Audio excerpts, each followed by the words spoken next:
Hi, and welcome to today's webinar, Managing the Assessment Burden in CBME. This is the 12th installment of this webinar series focused on navigating the shift to competency-based medical education, brought to you by STFM and the AFMRD with support from the ABFM Foundation. We hope you will join us for the 13th installment, The Power of Direct Observation, Answering Residents' Most Asked Questions on January 15th. You may register for this webinar and access the previous webinars in the series at stfm.org/CBME webinars. During this webinar, please utilize the Q&A feature to ask questions of the panelists. Although you may ask questions at any time, designated time has been set aside to answer your questions toward the end of the presentation. Today's panelists are Dr. Chris Emily McCrory and Dr. Jeremy Kreider. Dr. McCrory is an Associate Program Director at the Cheshire Med Dartmouth Health Family Medicine Residency Program, and Dr. Kreider currently serves as Urban Residency Director for Cahaba UAB Family Medicine Residency. And now, Dr. McCrory will begin today's presentation. Thank you so much. So welcome to our webinar today on managing assessment burden in CBME. Just a reminder, if you've not previously had an opportunity to check out our webinars for whatever reason, they all have been recorded and are available on the STFM Task Force website, and there'll be a link for that in the chat, I believe. But again, if there's anything you haven't had a chance to come and check out, please take the opportunity to do that. So our learning objectives today are really to help participants be able to identify at least two strategies to address some of the challenges of assessment burden, be able to kind of evaluate your current assessment tools and see what their applicability is to your CBME needs, and be able to assess both the pros and cons of potential mobile apps for assessment. There we go. So before we get fully into it, it's always helpful to know who's in the room. So we're going to pop up a webinar poll here, and you'll see three questions on here. The first is, what's your current role in GME? Are you program director, associate program director, core faculty, coordinator, or something else? How long have you been in GME in any role, not necessarily your current role? So less than 5 years, 5 to 10, 10 to 20, or greater than 20. And have you been able to attend any of our other webinars? It's always helpful for us to know what people have had the opportunity to look at before. And then we'll give that a moment, and then we'll pop up those results.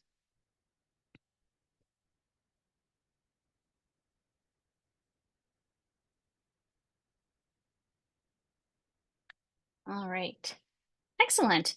So it looks like we've got a pretty good split between program directors, associate program directors, and core faculty. And then we also have some coordinators and some people in other roles. So thank you for that. And it looks like we've got a pretty good split among how long people have been in their roles, fairly evenly split here. And that we've had several people, the majority, who've been to multiple of our webinars. So thank you for coming back and spending some time with us. So let's go ahead and get into it. So we know we had this call for competency. We have these core outcomes that have come down from the American Board of Family Medicine. And I think the thing that has been most important, and the thing that's been kind of reiterated, is that the goal of having these core outcomes is really to help us have this very shared mental model of what a competent family physician should look like when they're ready to graduate from residency. What does it look like for them to be independent practitioners in terms of their medical knowledge, their clinical skills, their communication skills, their attitudes, and really helping us all have a really strong sense of what that looks like for our residents, so we know when we're doing our assessment process for them, what that looks like in terms of, are they ready or are they not yet ready for independent practice? I think one of the challenges that's definitely come from this is this big push for, you really need to know, and if you're going to be able to know, you need to have the assessments to kind of help provide that kind of robust, I don't want to say justification, but kind of robust evidence for where you think your residents are. And there was a study that was put out by the ABFM last year that really asked residency programs via survey, how many assessments are you doing on your residents? And the median really was between 50 and 75 assessments over an entire 3 years. And I think when we think about how assessments have traditionally happened, we think about at the end of a rotation that typically is 4 weeks long, you may have one or two, maybe three kind of global assessments that have been filled out by an attending who worked with the resident during that time period. And I think that's where you get that 50 to 75 assessments over 3 years. What has been kind of brought out by Dr. Warren is really this idea that in Canada, where they've really been implementing CBME for some time, is that they are really focusing on shifting from those kind of big global assessments to smaller, more frequent formative assessments. And they're actually providing assessments to their residents one a day to once per week. And you can see that over the course of a 3-year residency, that gets you a much higher number of assessments. And I know if you're like me, you're thinking about that's a lot of assessments. That feels a little overwhelming. It's already really hard to get my faculty to fill out assessment forms. It's already feels like I've got my time split in a bunch of different places. And now you want me to do more assessments? And I think that's really where this webinar is coming into play. We've been able to kind of see what has worked in places like Canada where they've really implemented this, and then been able to kind of identify things that have worked well in practices and in programs in this country as well to really help address some of those concerns and worries around this burden of assessment.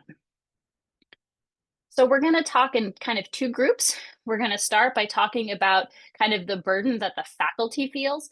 And I think this is probably where people have the most questions, worries, and maybe anxiety, because this is the part that I think for a lot of us hits the most personal. We're already feeling that struggle of, being stretched thin in terms of our faculty and wanting to really support our faculty. And so there's a lot of concern about adding more assessments, adding different assessments, thinking about doing direct observation more. All of those things feel really challenging.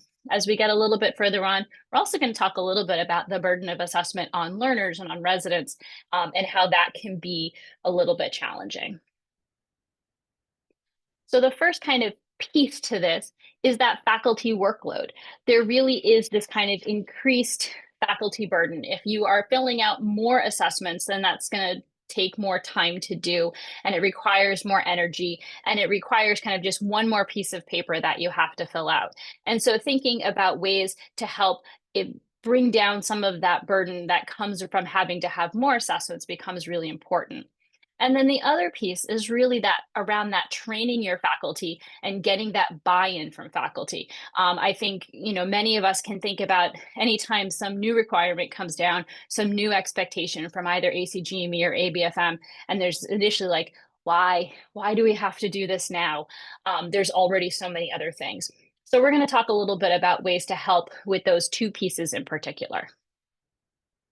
Yeah, so I just wanted to say up front, while obviously if you're doing more evaluations, it will add a little bit of administrative burden for us as faculty members, but there is some good news. It may not be quite as bad as our worst fears, and this isn't something that's really mentioned a lot in literature, so we had to kind of pull from a Canadian radiology journal. And their findings were that with various assumptions that on average, a single faculty member would have about 18 minutes per 4-week block of added administrative work related to a more robust implementation of CBME. So on the next slide, we'll see that probably one of the hardest things is, to kind of overcome that activation energy is having good faculty development, because that'll help us sort of, I think, get rid of the boogeyman of having to do more of this work. And so with our faculty, I think that's going to be a big hump to kind of overcome initially, and then we'll become more comfortable with a little bit of that extra time that is needed if we feel like we're doing a good job of it and it's really affecting our trainees well. So some of the things that we'll need to talk about within the realm of faculty development will be entrustments and looking at our milestones, EPAs, assessment scales, et cetera. And then there has been a previous webinar that really addresses faculty development within CBME, so I'd refer you there. But some of the, as we'll see in the next slide, some of the other strategies that we'll need will be increasing faculty motivation. And so this can be as simple as giving recognition to faculty members, public accolades, whenever they were doing a great job with filling out those feedback forms more frequently. Some programs, including ours, have found ways to track, how often are different faculty members filling these out and tracking those and giving them kudos, kind of turning it into a game. Who can do the most, who can do the most of this, and then having possibly some incentives along with that, as silly as like getting, coffee or a gift card or something that's means a little something, although it may not be financially too challenging. So on the next slide, we'll see just an example, quite a busy slide here, but this is before we switch over to new innovations. This is how our program, like Cahaba UAB, would track our feedback forms. We call them field notes here. It's our primary feedback tool, but every faculty meeting, we would kind of show, this is where we're at, guys. And then, I'd even kind of narrate it as if it was like a horse race, and who's kind of moving up in the list and who's moving down, and oh, such and such just got on the board. And I don't know. I think it can be fun, and we can gamify it a little bit, but just as an example. And then on the next slide, another thing that I think is important for really getting that faculty buy-in is helping our faculty see how the inputs of their more frequent assessment tool completion really lead to the desired outcome. So really helping faculty see the fruits of their labor. Karl Marx talks about, actually, sorry to reference him, but talks about the kind of ostracism that we can have as a worker if we can't really see or be connected to the outputs. And so just sitting in my dark office after hours filling out feedback forms is going to seem like torture, I think, if I don't really see the way that it's leading to trainees becoming the kinds of doctors that we want to see out in our communities. And so some of the ways that I think we can really, and this picture here is a reference to that quote that talks about, like, if you want people to be able to be a good shipbuilder, don't just teach them the woodworking skills, but also kind of help foster in them this desire for the sea. And so I think some of the ways that we can help our faculty see the fruits of their labor is maybe having all of them at some point get to see what happens on the CCCs. So in our program, that's been meaningful when faculty have gathered together and been able to see, oh, this is what those high quality feedback allowed us to do for our CCC. Or whenever we didn't have a lot of feedback, we were like, oh gosh, wow, we've got to do better. So I think that is one of the ways that you can do that. And another way is we've actually had some of our residents who've been particularly motivated to receive feedback come to our monthly faculty development times and talk about, hey, this was my experience as a resident when I didn't get enough feedback or when the feedback wasn't high quality. And I think that was like really helping us have light bulb moments where we're saying, oh gosh, yeah, this really actually does matter. Excellent. And I think talking about some of the things around faculty development, if people are looking for some resources for that, STFM actually has a faculty development on demand opportunity. So we'll actually can have people from the STFM come and do a half day or full day faculty development for you, either virtually or in person, on any topic of CBME. It's very personalized to your program. So that is something that's available as well. So talking about assessment fatigue, and a lot of times when I'm thinking about the challenge of assessment, it's that desire now of like this kind of overwhelming frequency of I need to fill out some type of assessment every day. And oftentimes when people are feeling very concerned about that, they're remembering those very global assessments that are like 3 or 4 pages long, and who has time for that time consuming component can be really challenging.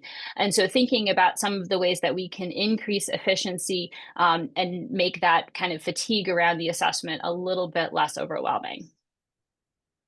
Yeah, and one pretty simple approach to this is making sure that there's options for faculty to do dictation. This is built into some of the residency management suites like New Innovation. We'll also have some faculty members that will frequently email into our coordinators some feedback after a particular shift ends, and the coordinators can get that loaded into the residency management suite. And that's one approach.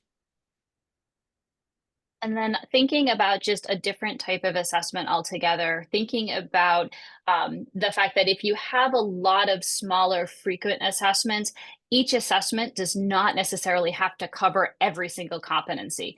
So by taking an assessment that is very formative and limited in scope, so maybe it's going to be, you know what, in clinic, we're going to spend a few times with assessment being just on the communication piece. So maybe you're going to directly observe the resident in communication with the patient, and your assessment is just going to be on that part. And that, I think, helps to feel like you can be focused and provide some really robust assessment to one small piece.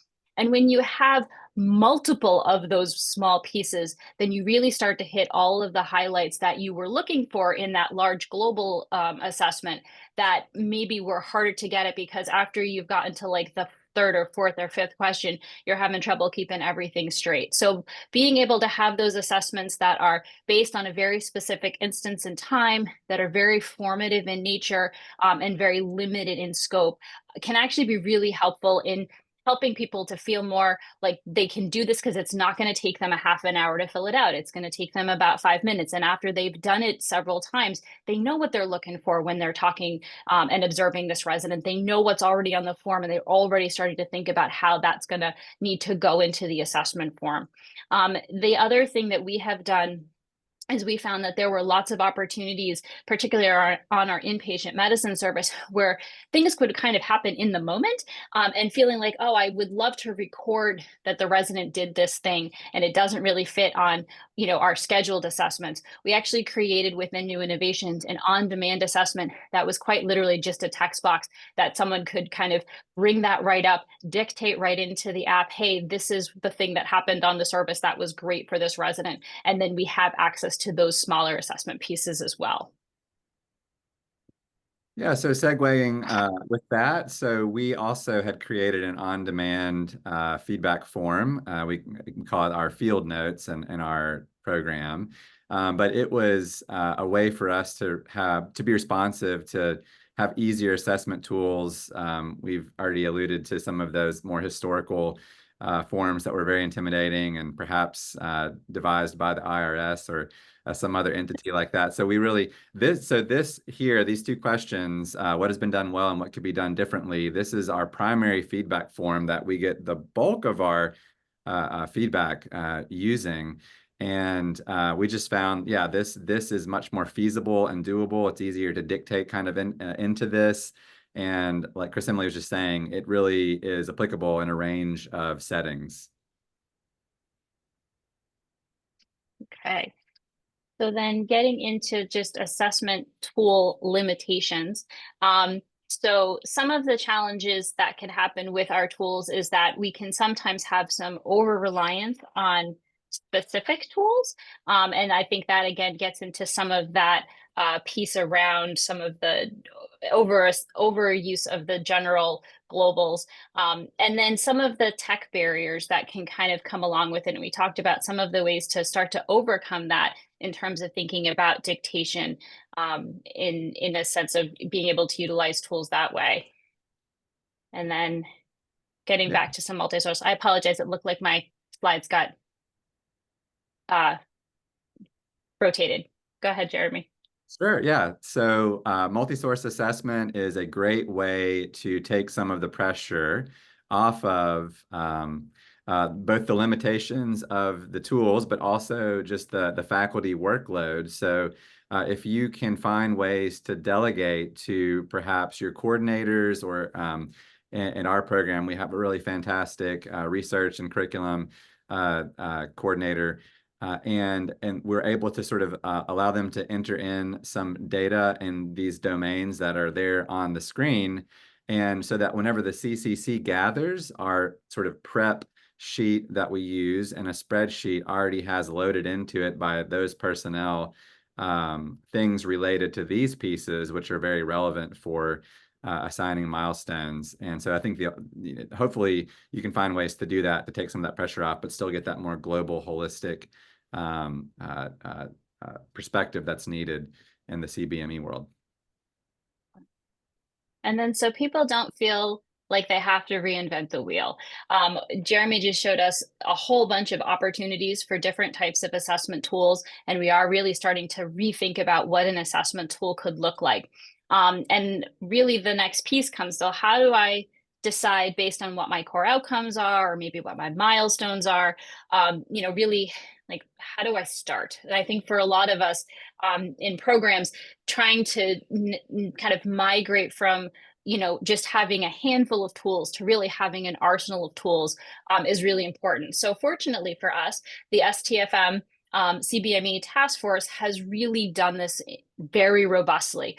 So they have this assessment starter pack that is on the toolkit. At the end of the slides, there'll be a QR code that will get you to that link.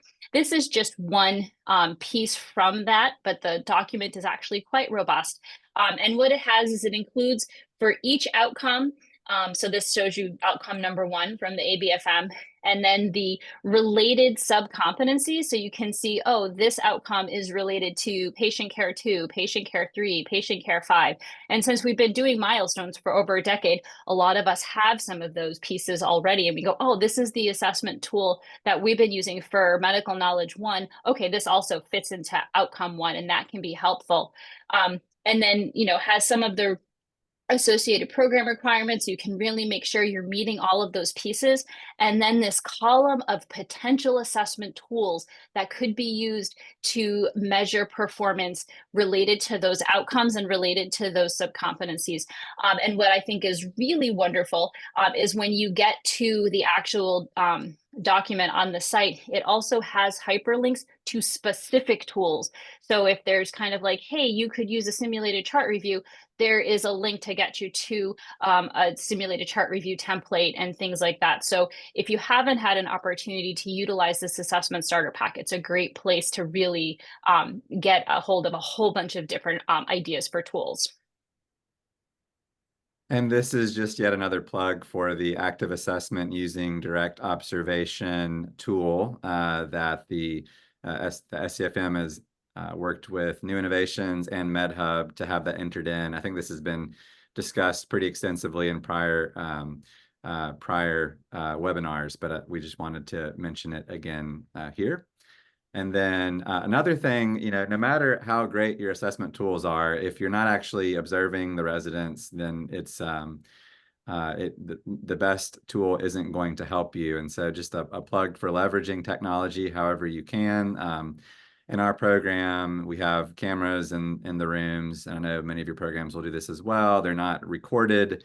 There's no ongoing recording. It's just a live stream. There's a switch in the room to turn it on and off. This is just a picture of a screenshot from one of those. Yeah, and I actually heard a really great idea the other day. I was speaking with a program from out in California, and they use Microsoft Teams, and they ended up utilizing the Teams on a laptop so that they could observe the patient encounter, and then the attending was in a different room, like as if they were on a web meeting with that laptop on their phone, and were able to observe that interaction to be able to provide some direct observation without necessarily having to be in the room. So lots of opportunities there. So as we start to get into this idea of, more feedback, really thinking about that quality and that quantity of feedback. When we think about diluted feedback, that really is this kind of idea that the feedback coming back to residents being kind of overgeneralized, vague, not terribly specific. This is that feedback of you should read more. And when we are able to utilize some of the more directed assessment tools and provide some benchmarks for the faculty who are filling it out, it helps to get away from some of that diluted feedback. One of the things that we've used on some of our assessment tools is a very specific question like, please provide the resident one piece of specific feedback, related to one of their patient encounters that would help them improve their performance.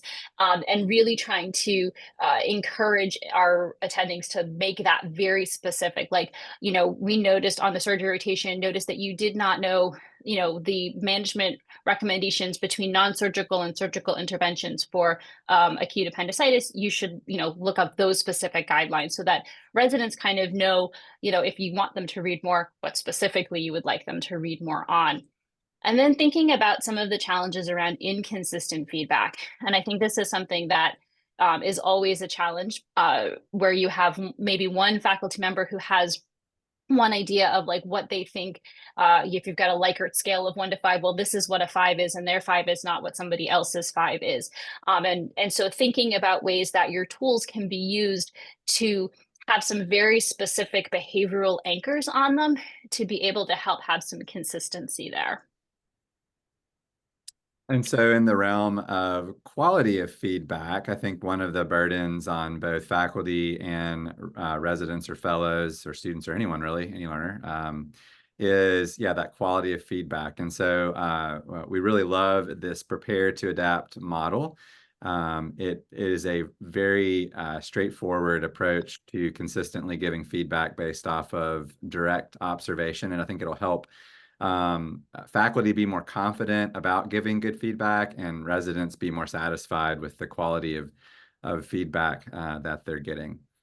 And then, so actually in our program, in the next slide, we were fortunate to be able to go to the ACGME course called Developing Faculty Competencies in Assessments. And one of the most helpful parts of that course was going to the simulator there at Northwestern School of Medicine and really being part of a faculty cohort giving feedback to faculty who were giving feedback. And so it was very meta, but so what we did, next slide is just a shot of this, not a great quality photo, but we actually tried to bring that simulator back. So one of our faculty development pieces was to sort of recreate and they were kind to give us their documents from the simulator, and I can talk to anyone about how we did this, but to recreate the simulator, and you can see there's residents at the front of the room there acting as standardized residents and patients, and there's faculty who are giving feedback to the residents while the other faculty are giving feedback to the faculty about their feedback. And so it's just a really great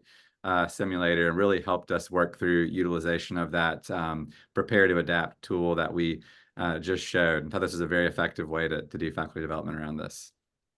And what I really love about this is when you're including the residents in this process, you're also creating this culture around feedback, that it's not just that we give feedback to learners, but that learners give feedback to us, and that importance of two-way feedback becomes really relevant. And I think goes a long way to just encouraging people to provide feedback and be more willing to accept feedback as well. So as we continue on this kind of looking through some of the challenges, this balancing of formative assessment and summative assessment, I think, becomes a really important talking point. One of the things that really comes up when you start talking about some of those global end of rotation assessments is they feel very summative, they feel very high stakes. You get them after the rotation is done, and it really kind of comes down to, did I pass this rotation or did I not pass this rotation? And sometimes it feels like I'm getting a lot of, as a resident, may feel like I'm getting a lot of that summative stuff. I don't really feel like I'm getting really this kind of formative pieces that people keep telling me about in CBME. And I think it's fair to acknowledge that sometimes that line between formative and summative can feel a little blurry. And I'm going to talk about that a little bit more on the next slide.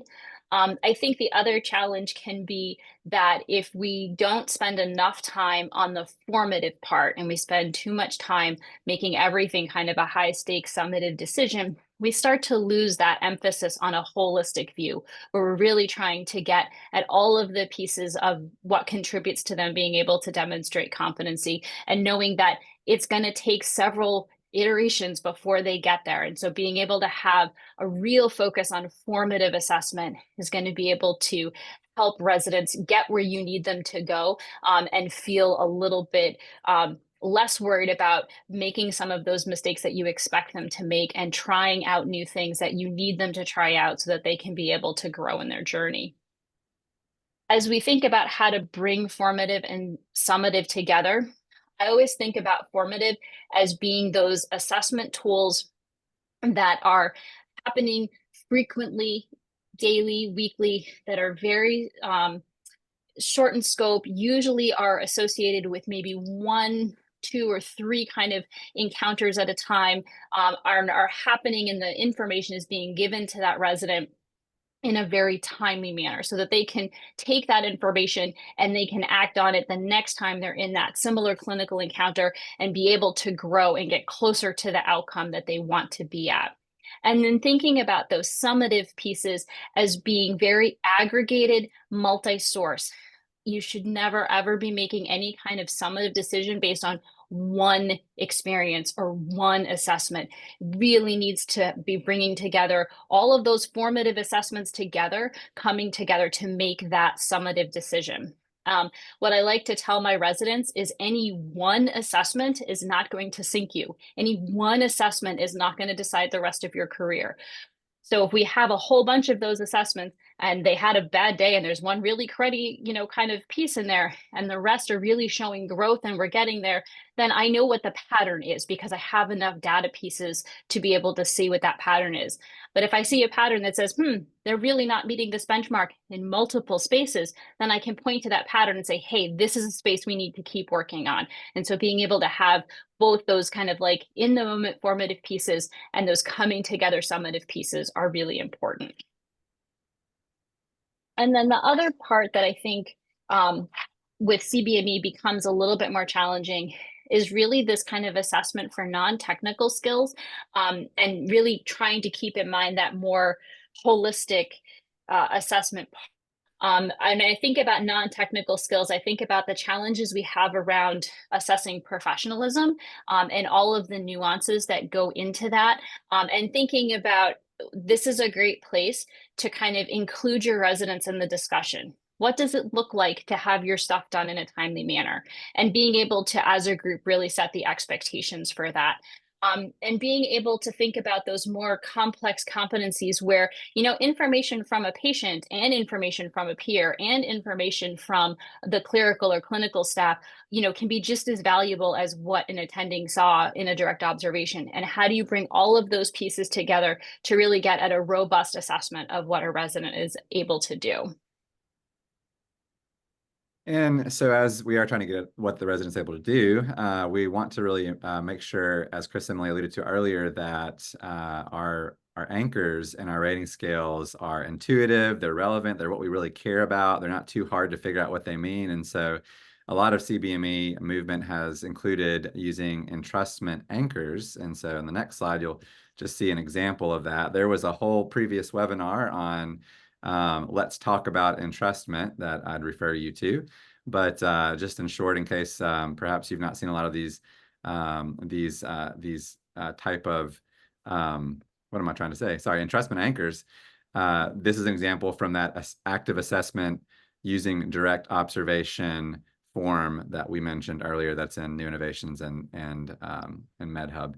And so this is kind of what it looks like. It's just specifically saying this is what I thought that they were able to do with what level of assistance, which, as you see, is a bit more intuitive and helpful than just like on a scale of 1 to 5. I thought they did, this with their data gathering. All right, so that was a lot of possible tricks and tools for utilizing to kind of address some of the burden that's on your faculty. And we'd like to spend, a ton of time talking about the burden on your learners and the burden on your residents. And I think one of the things that was really interesting to me is I was learning a lot about kind of how the Canadian system kind of went into place. And for those who may not be familiar, the Canadian kind of graduate medical education world kind of decided en bloc to put CBME in everywhere. And they did it in a very kind of direct, all at once, we're just rolling this out type of a format, which had some good parts, but also had some challenging parts. And some of the literature that came out of that was the challenge that many residents felt about having to constantly be asking for assessments and constantly having to be feeling like it was all put on them to be able to make sure that someone filled out an assessment form or someone checked off this particular box. And so thinking about how we can help the learners feel that there's not too much of a burden on them, but also how they can be engaged in the process. I think one of the things that for me is a really big shift with CBME is less about assessment happening to a learner and more assessment happening with a learner. So some of the things that can be particularly challenging for learners is a lot of this anxiety and stress around any kind of assessment. This is a high stakes environment, and the reality is that they have been in high stakes environment probably since they were undergrads. And so they are very, very wired to be worried about any little assessment and they're really afraid that it's going to derail their whole career. And so I think the first place that becomes really important as we're trying to build a learning environment that is very feedback heavy and very focused on formative development is being able to have those conversations around being a feedback friendly culture. So ways that we can do that is role modeling feedback. And that means that we are not only giving feedback to our learners, but we're eliciting feedback from our learners and really making that a two-way street, that feedback is something I always need. Feedback is how I always get better, and really engaging in that growth mindset that just because I'm a faculty member and I have been doing this for a while doesn't mean that I don't have things I can continue to grow on and continue to learn about. And so when we role model that, we make it safer for our residents to feel like they can take that assessment as well. Providing frequent formative feedback just makes it part of your culture. We have really tried in our system here. We're a newer residency, so we've been really trying to build this in early on, is that there is, every time that a resident is in clinic, they get at least one feedback assessment form that talks about something that happened during that particular that particular clinic time, and really spending a lot of time going through those opportunities. And then really empowering residents to ask for feedback, and really helping them have opportunities to learn how to figure out what they need so that they can say, hey, in clinic today, I'm really trying to work on setting an agenda with the patient. That's something I've been struggling with. Can you come and observe me in this patient encounter and give me feedback specifically on that? Because when we engage the resident in kind of that process and we give them some power to say, this is the thing I'm working on and this is the thing I need feedback on, that can be very empowering. And then being able to kind of introduce CBME models and processes and tools starting at orientation. And I think this is one of those spaces where it may be a little bit more challenging to convince your third years that maybe you haven't been doing a lot of direct observation on that, hey, we're going to suddenly start doing direct observation on you.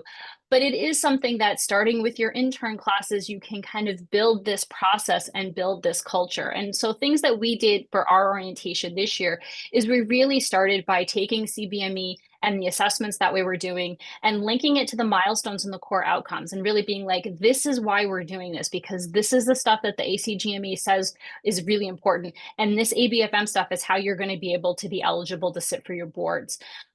We were really fortunate that this past July, the STFM put on a really great webinar that was geared directly at residents, that was all about individualized learning and resident assessments, and was really this kind of orientation for residents that was done with an attending faculty and a resident. And that's available for viewing on the recorded webinars. And I strongly encourage people, if you haven't had an opportunity to watch that with your residents, to be able to utilize that. And then within our initial orientation, we started talking about ILP development and the importance of individual learning, and being able to link that to the different assessments and the milestones and the core outcomes was just really helpful for our residents understanding why we were doing some of these things. And one of the themes that we saw, or that you will find if you're looking at the Canadian literature, is the kind of duress that residents reported whenever the onus was on them to seek out the feedback from the faculty. So one of the encouragements for all of us is, and I'm guilty of this as well, is try to encourage your faculty members to be the one that are initiating this feedback and help alleviate some of that burden off of the residents. Yeah, you definitely want your residents to not feel like no one's ever giving me feedback unless I specifically come up and say, hey, could you fill out this form? So being able to make it easy for your faculty to initiate it. Again, utilizing some of the things like the new innovations, and I think MedHub as well, within their apps, the ability to just very quickly pull up an assessment form in the moment is really wonderful. And then empowering resident co-production. And I think this is an area that I'm really excited about, and an area that I think still is a little bit under development. But one of the things that came across to me when I was on a CCC in a previous position is that we were going through kind of like what we thought as faculty needed to happen for someone to meet a certain milestone level. And we thought about, oh, well, this happens on inpatient medicine and this happens in the emergency department. So we're going to focus on those assessments. And what ended up happening is we ended up having some discussions with some of our senior residents about some of those milestones and being able to have that conversation where they're like, well, when I'm on labor and delivery, I have these acute patient issues, and realizing that we hadn't even thought about the fact that they were seeing acute patients on labor and delivery. So being able to have some of those conversations, and this can happen when you're doing ILP planning, this can happen when you're, preparing for a CCC meeting, is really asking the resident, how do you demonstrate? Like, how do you demonstrate this? If you were going to want to show somebody that you could do this type of communication or that you recognized this particular diagnosis management, like how would you demonstrate it? And using that information to help develop kind of a process and a tool for thinking about those pieces as well. And then kind of finishing up with the stress from the residents is this idea around trainee autonomy. And this came up, so one of the things that we're doing with the direct observation toolkit in terms of the task force is we've got this pilot program going that we really are pushing direct observation. And we got some feedback from some of the programs that particularly their third year residents were really pushing back on being directly observed. And they were like, but why do I need to be observed now? Do you not trust me? Do you not think I know how to do this? And so there really was this kind of perceived reduction in autonomy and this kind of concern about this feeling like it was a new level of supervision that they hadn't had. So as we start to think about the challenges kind of associated with that and thinking about how do you both empower your resident while also, taking into account that we know that direct observation is so important, is thinking about how you are messaging it to the residents and thinking about how are you utilizing things like the technology that we spoke about earlier to feel like it's not so much that the attending is breathing over your shoulder as the attending is, being there maybe as a fly on the wall because you can utilize some video technology so they're not standing right there. To be able to help the resident perceive some of the benefit of having that direct observation feedback. And I think when it's built in a way where we're like, hey, this session is going to be a direct observation session, we're going to have a faculty member who's one-on-one with you to really provide some really helpful feedback, and really providing helpful feedback and being able to then utilize that in ILP time when you're thinking about the CCC, just like it's important for the faculty to see the fruits of their labor, it's really important for the trainees to see the fruits of their labor and see the benefit of getting that type of feedback and seeing how they've improved and how they've grown in terms of that. So as we start to wrap up, and we wanted to make sure that we left sufficient time for some questions, just some really kind of key points for us. Please don't feel like you need to reinvent the wheel. There are so many tools out there that have already been created. And so please utilize resources like the STFM Assessment Starter Pack to really link your assessments and your competencies. And maybe even just take a look and see, hey, are there some tools out there that I'm not familiar with that we haven't used that might be really useful? As Dr. Newton always says, please don't let perfect get in the way of good. You don't have to figure all of this out right now. You don't have to suddenly have 700 different tools. It's an iterative process. Figure out where are some areas that are ripe for growth right now in your program, and figure out how you could start to implement some of these pieces around assessment there. And use faculty development to increase comfort with assessment. The reality is that for the vast majority of us as faculty, we've not had additional training around education and education theory and adult learning theory and all those pieces around, how to feel like we know what we're doing with that sometimes. So utilizing different resources for faculty development to really help your faculty feel comfortable, providing them opportunities to get feedback on their assessment so that you can kind of make sure that everybody's on the same page and has that same shared mental model of, this is what I think it means when a resident can do this with less supervision. And finally, include residents in the process. A big part of CBME is really this idea that residents are partners in this. They are at the heart of the reason why we do the learning and the education that we do, and they really should be co-producing this with us. And it's important because you want them to have some skin in the game. You want them to have some buy-in, and helping them to feel involved helps you to get some of that buy-in. And then we have a few references here, and then some resources that I promised you earlier, QR codes that get to the assessment starter pack, QR code that gets to the STFM direct observation tool. And then finally, the ACGME has this direct observation toolkit. If you don't have the opportunity to go to the amazing course that Jeremy was talking about, they have a lot of recorded webinars and other tools within this toolkit to do some of that faculty development in your own space. And with that, I think we'll go to answer any questions that people may have.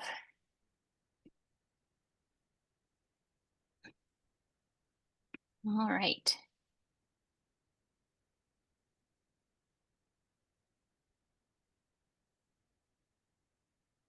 I'm going to be honest, this is the first time I've had one with no questions. Everybody feels really comfortable with everything we said. I'm really excited about that. I think a lot of this was synthesizing a lot of the prior webinars too. We were just kind of standing on the shoulders of the rest of them. So maybe absolutely. Maybe by number 13, we've gotten really good at it. Excellent. I agree with you, Jeremy. Oh, here we go. All right, so we've got a question from Laura Smith. Often our inpatient has a higher evaluation burden, med students, sub-Is, fellows, residents, how to even out across the faculty more, any tips? Jeremy, do you have medical students that are rotating with the same time as your residents, that your faculty are having to do evaluations on everybody? Yeah, and just to commiserate with you, Laura, we do. And I mean, the way that we've structured our faculty are on for a week at a time. And so we've sort of set aside time on Thursdays for them to, well, in one of our services, I should say, that at my campus, they set aside time for them on Thursdays to sit with everybody and kind of give that feedback. And they're supposed to then write down essentially what they said. But with regard to the students, let's say the students with us for a longer rotation, we've assigned 2 different attendings to be the ones that we can definitely say those 2 are going to write something down about the student. Those are assigned at the beginning. The student knows, the 2 faculty members know. So we try to proactively say, like, we know that y'all are all, going to be very busy and feel crunched for time, but you are the 2 this time around that are assigned to that. It's just how we've approached it.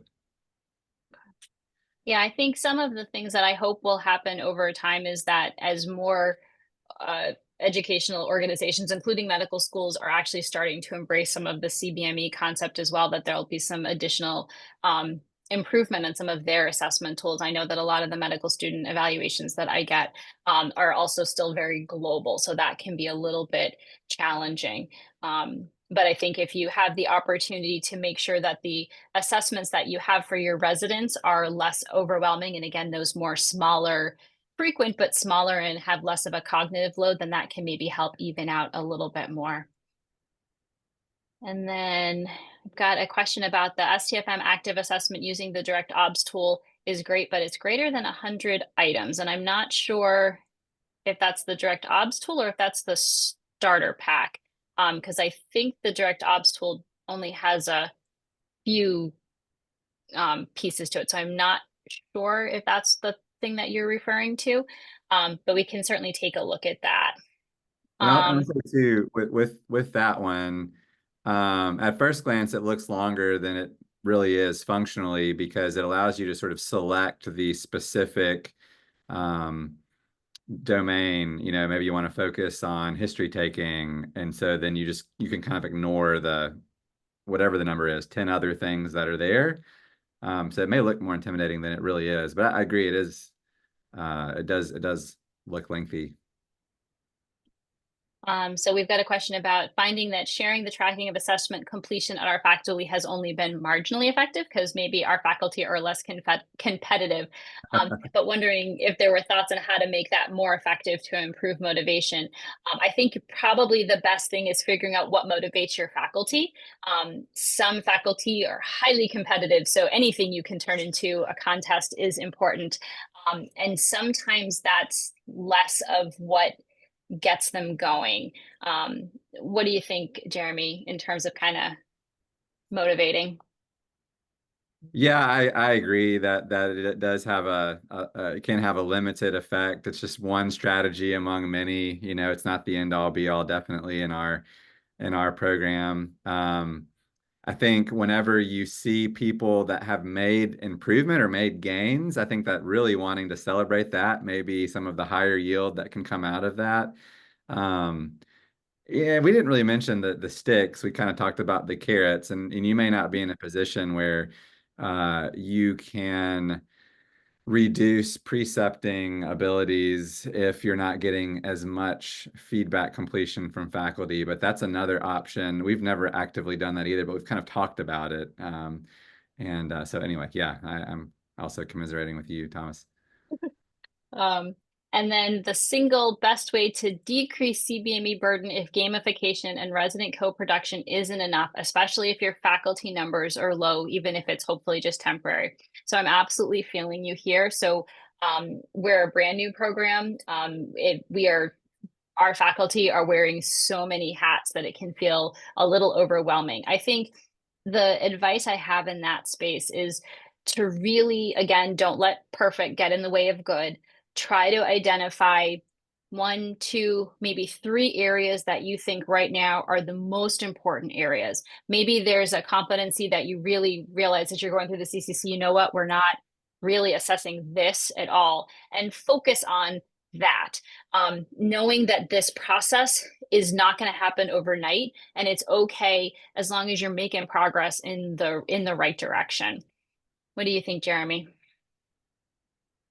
Yep, agree. And I think that the idea of this being an iterative improvement is important here again. I think as someone who's really involved with faculty development in our program, I think I just want to keep throwing stuff against the wall and hoping that eventually it'll stick. So keep doing this faculty development as you are able, knowing that the needle may move very slowly, but like maybe the second or third or fourth time, you know, faculty are getting a little bit more comfortable. Well, that's movement in the right direction, at least. Absolutely, absolutely. Again, nothing is expected to happen overnight. We know this takes some time, so just keep working at it. Somebody said that they missed the first few minutes, but really wanted to know about those faculty who are kind of volunteered and aren't part of the core faculty. Thoughts on how to inspire them, how to decrease their concerns around time spent teaching when they're already feeling kind of clinically overwhelmed. And I suspect for me, this is how do I motivate my faculty who are not my family medicine faculty? I think about my cardiologists and my surgeons that my residents are rotating through. Some of the things that have been helpful on our end, when we can provide some type of incentive, we're a community program, but we have an affiliation with a medical school. We've been able to, for some of our faculty that are outside of our core faculty, been able to get them either faculty appointments or access to the medical school library or some things that were important to them. The other thing has really been around recognition, teacher of the year, preceptor of the year, and really that recognition from residents can be really important in a community. And so being able to think about ways that you can provide recognition for those faculty that are helping out and just that appreciation can be really worthwhile. If you've got a little bit of a budget, even an end of the year kind of celebration coffee for all of the people that have helped you out during the year can be amazingly motivating. Any other thoughts, Jeremy, on I don't think I motivating have a your? lot. I don't think I have a lot to say. Yeah, it's just commiserating again. I remember, just there's certain faculty that I've sat down multiple times now. Hey, do you remember how to do these field notes? Okay, great. Just wanted to. and also thinking about right sizing. So it's okay. Like you may have a faculty member who is like, you know what, I don't have time to fill out a big long form. And maybe it's like, do you have time to answer one question? Or, hey, could I set up a time right after the resident spends some time with you and spend 5 minutes and you tell me how things went? And like trying to meet some of those faculty members where they are. And again, when you get away from the big global ginormous evaluation to a simple like 1 or 2 questions, for some people that can just be enough to not feel so overwhelmed. Then we got a question about emailing or other methods to help get the balls rolling, schedule times for feedback, or times when faculty are assigned for this one, like clinic preceptor does one, rounding faculty, or some other structure is a bit of a struggle. It is a bit of a struggle the first time you set it up. There's with CBME, there's a lot of work that you have to put in at the beginning, but once you've got those processes set in place, then they become the culture and the nature of how you do things. So if I know that I'm the newborn attending, that when I'm on newborn, I'm going to do this particular assessment, and I know that that's always my assessment, and I just get used to the fact that that's now part of my workflow, that can be a little bit easier than it feeling very haphazard, like, oh, I might fill out a form this time, or nobody asked me to fill out a form, so I'm not doing it. The email reminders can be helpful as long as they're not overwhelming and there's a lot of noise associated with them. I know for new innovations, those email reminders can become a little burdensome in themselves. So that's one of those things you got to kind of balance that. What do you think, Jeremy? Anything else?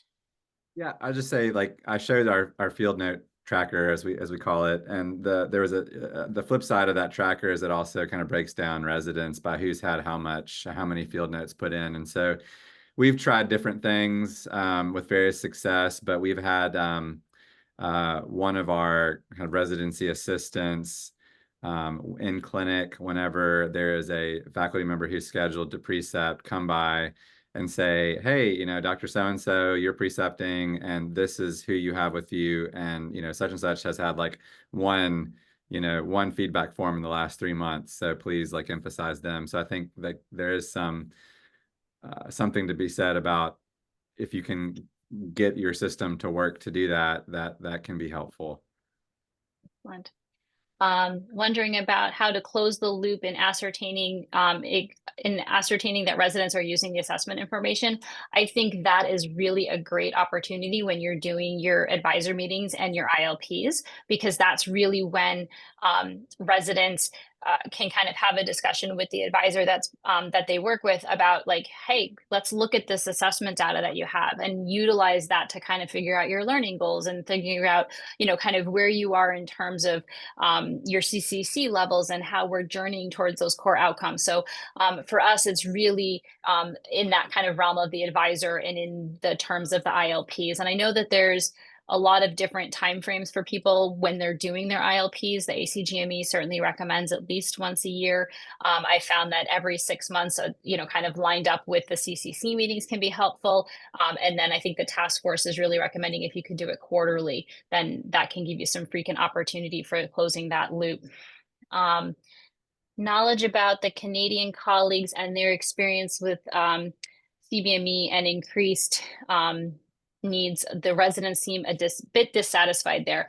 I think some of the stuff that we had seen in the literature was definitely some of the challenges around residents feeling like they were the ones being very responsible for having to go around and make sure they had all these very specific assessments. One of the things that the way that the CBME works in Canada is they have kind of like these 4 kind of transition points, introduction to like almost like an orientation, and then kind of like a transition into practice and like ready for independent practice. And so they have to have a certain number of assessments within certain EPAs is what they have there. And so I think there was a lot of concern from residents that I could see in the literature about just feeling like that burden of doing that was really on them. I think the data from the faculty is a little bit more mixed, and I think has had probably has a little bit to do with how individual programs have addressed that. And then examples of field note forms for us to look at, or could the presenter share one? I'm happy to take a look and see if there are some field note forms in the assessment starter pack. I suspect there are. But if not, certainly I'm happy to share the one that we use in ours. And I can probably get that sent out to people who are on the meeting. And then Jeremy, would you guys be able to share the one that you guys use? Yes, definitely. Just a question of how to best do it. But I think like slide 19, actually, if the slides are shared, is actually our tool. It's very simple. Mm-hmm. Yeah, and I can send a copy of the one that we're using over here to Jenny, and Jenny can certainly send that out to people that were at the webinar today. Excellent. Well, I appreciate everybody's great questions. We're coming on the hour, so I'm going to let everybody get to the things that they have to do this afternoon. And thank you so much for joining us, and continue doing all the hard work that you're doing. Really appreciate it.